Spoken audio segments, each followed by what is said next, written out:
Өт жолдар ауруларының бірінші себебі ащы, майлы, қуырылған, кептірілген тағамдарды жиі қабылдау. Өйткені олардың құрамында жаман холестериндердің фракциясы, яғни мөлшері көп болады. Олар өз кезегінде өт сұйықтығының концентрациясын арттырып, кейін кристалл түрінде шөге бастайды өт қабының құрамына.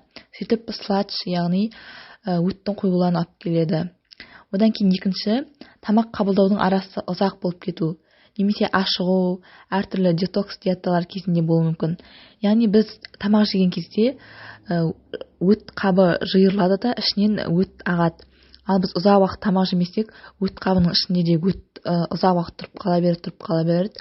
Ол тұрып қалған сайын қоюланады, одан әрі қарай сол жерде тоқырап, кристалдардың шөгуіне алып келеді, қоюланып қалады.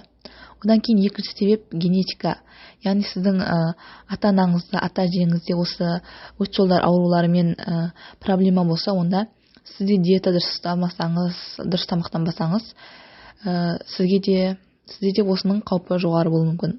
Одан кейінгі жүктілік. Көбіне әйел адамдарда осы өт жолдарының аурулары жиі кездесетін себебі осы жүктіліктен. Көбіне әйел адамдарда бірінші немесе екінші жүктіліктен кейін, немесе жүктілік мерзімінде осы өт жолдарының аурулары пайда болады.